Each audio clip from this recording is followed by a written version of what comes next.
The end seems to be near for this Utah Jazz core. A possible breaking between Donovan Mitchell and Rudy Gobert has really started to heat up through these last couple of weeks after the Utah Jazz had another early exit in the first round. Last year it was the second round, had the best record. The whole thought of it was give this core one more chance. They proved they could win. They just couldn't prove it in the playoffs. Let's see if they can prove it this year. And once again, Blake, Donovan Mitchell and Rudy Gobert could not get the job done during the postseason when it had to get done.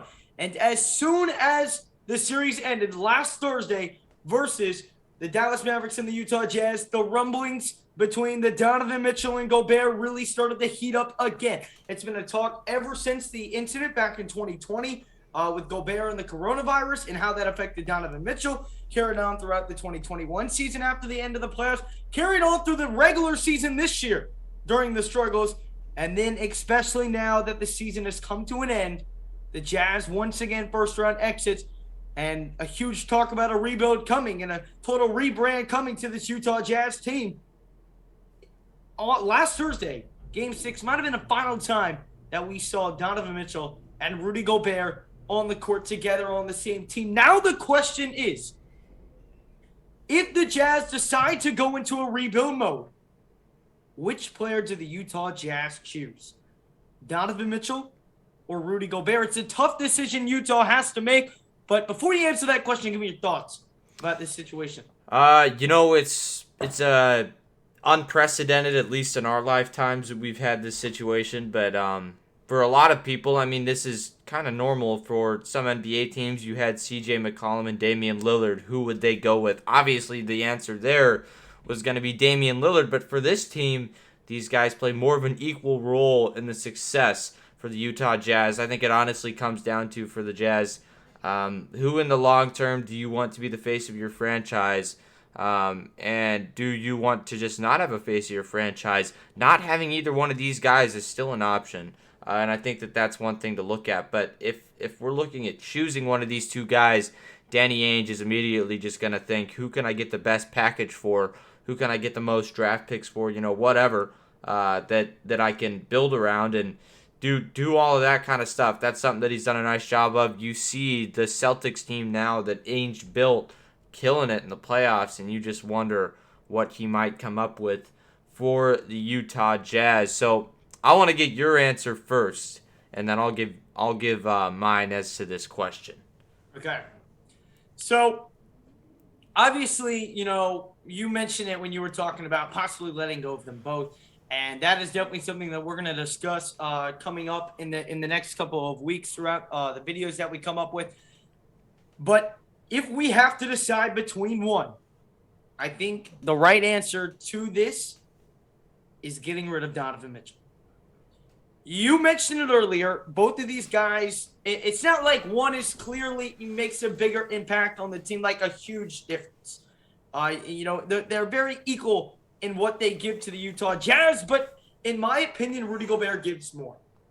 In my opinion, if we are going to blow this thing up, and I believe trading one of those guys is blowing this thing up, I believe that guy has to be Donovan Mitchell. You look at the stats throughout the last couple of years, Rudy Gobert, every single season, has improved. Every single one. While Donovan Mitchell has improved in points per game, have you really seen that drastic of a change? Because when I watch Donovan Mitchell's rookie year and in his second year here, do I really see that much of a difference, that much of a better player? Because the honest answer is you haven't. Let's go back to the 2020 bubble with Donovan Mitchell.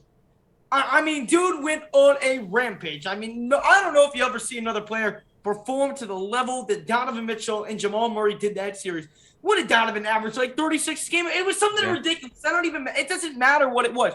But then you saw a drop-off in 2021, a drop-off in 2022 in the playoffs. And I mean terrible drop-offs, especially this season in the playoffs. His shooting percentage was absolutely ridiculous. And the big thing for me personally in this, it's not necessarily his offense, so I don't want to rag on that too much. It's his defense.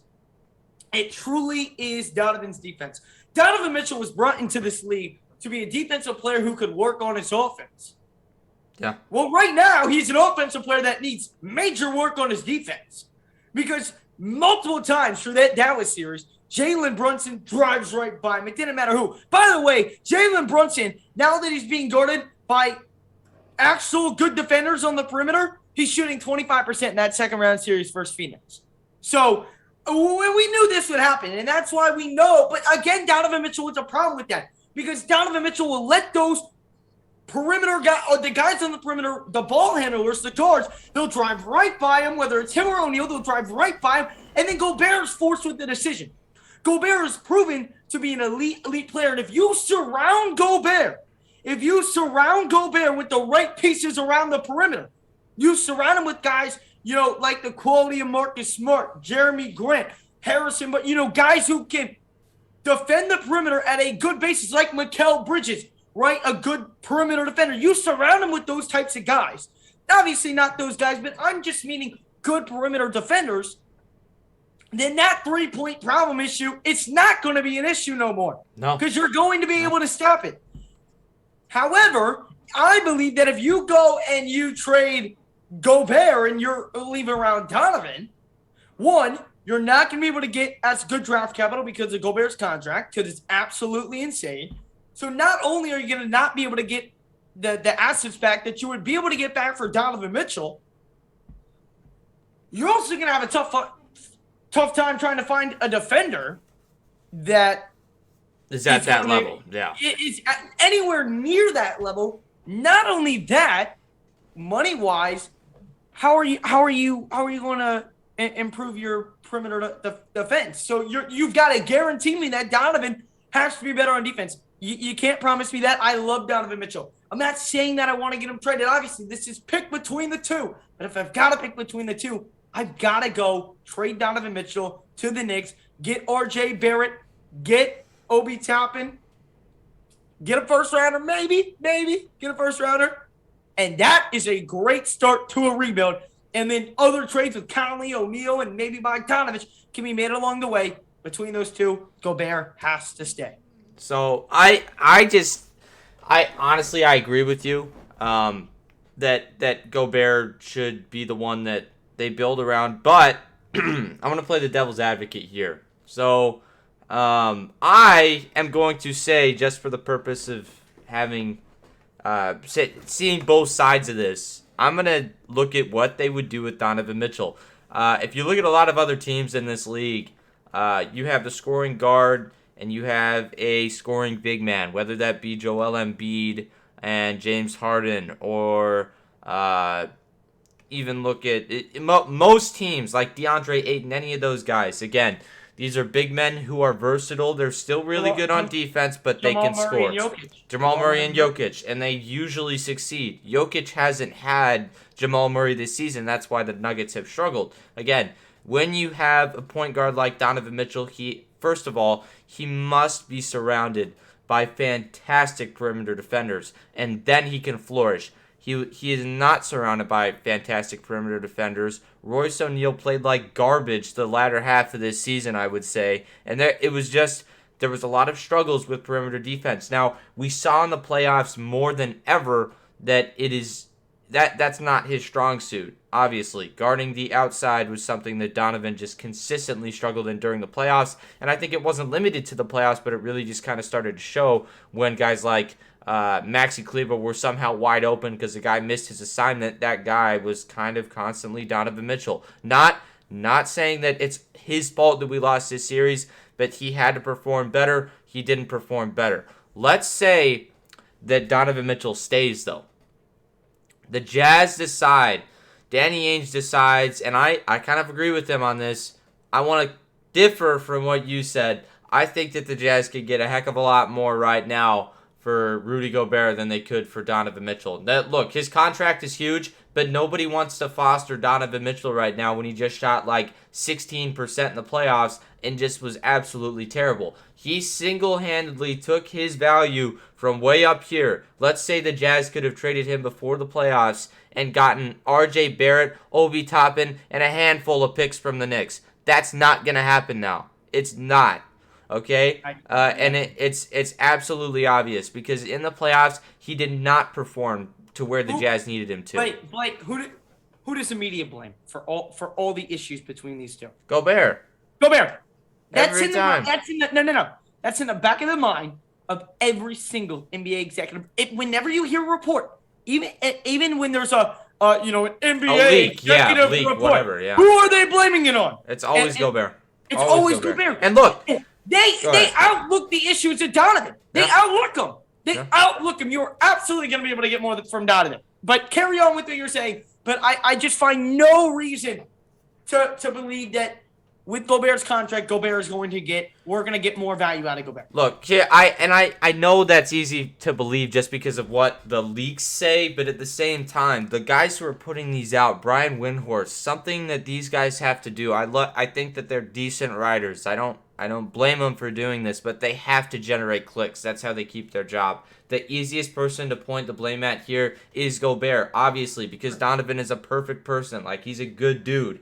And I think that, his camp, what they're trying to do right now, and when I say camp, I mean the people that surround him, what they're trying to do right now, and it seems pretty obvious to me, they're trying to find ways to make Donovan not look like the bad guy for leaving the Jazz. While I don't blame him for doing that, again, I feel like Donovan pointing out that Booker is a good defender, and maybe it was backhanded at Donovan. It definitely might have been backhanded at Donovan, but he's not. He's not wrong at all. First of all, I mean it's still not cool for him to do that. But at the same time, Donovan's got to take a little bit more pride in his defense if he really wants to be a star in this league.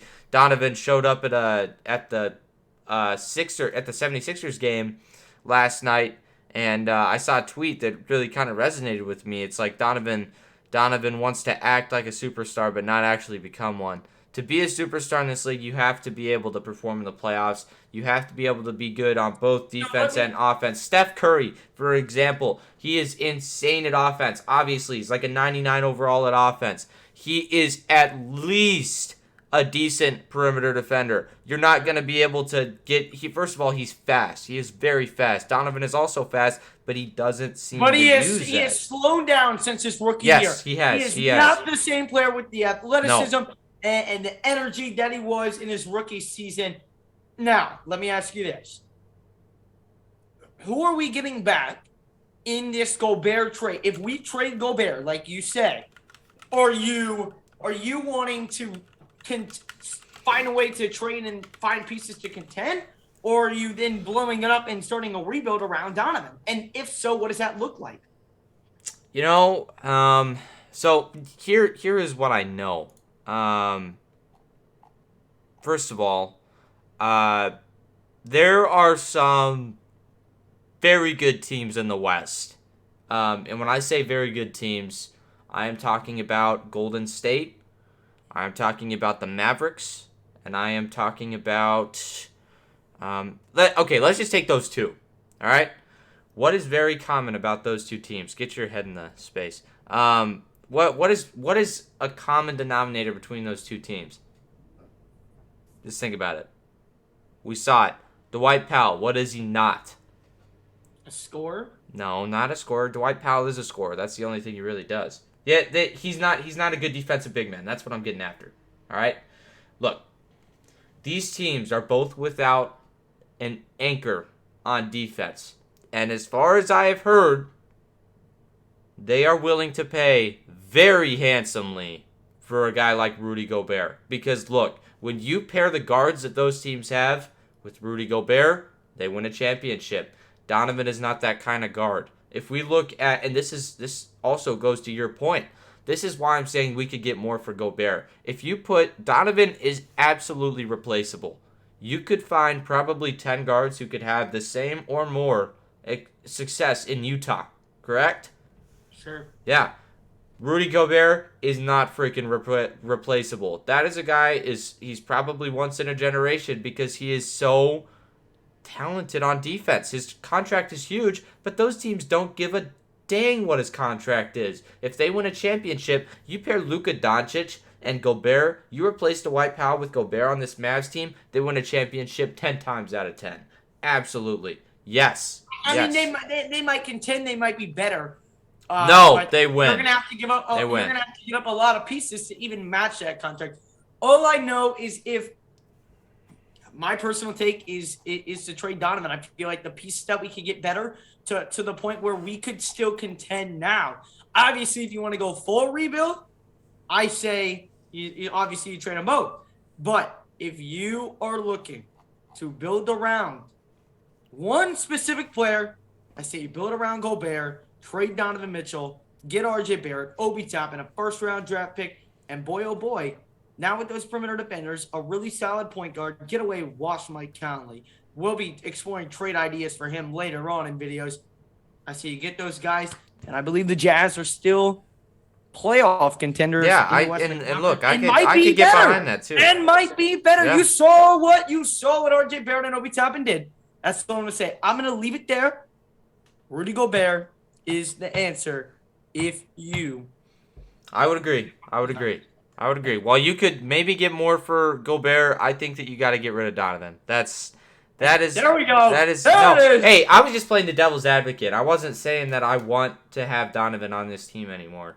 And while I would be like okay if they somehow find a way to keep these guys, I just don't see it happening. So That's yeah, worst case scenario. that is worse. That is worst case scenario. But we're gonna get into all these topics. What if the Jazz what if the Jazz keep both Donovan and Gobert? Is there a way to turn this team into an actual NBA contender? We'll be discussing full rebuilds, trades for O'Neal, for Conley, Bogdanovich. We'll be doing player grades, all that stuff. So if you did enjoy today's video, make sure to smash up the like button and hit that subscribe button for more Utah Jazz content just like this. We're going to be posting a lot of content here on the offseason. Had to take a week off to mourn the loss, but we are back to posting 3 to 4 videos a week. So hopefully you guys enjoyed the video. Smash the like, hit that subscribe, and we'll see you on the next one.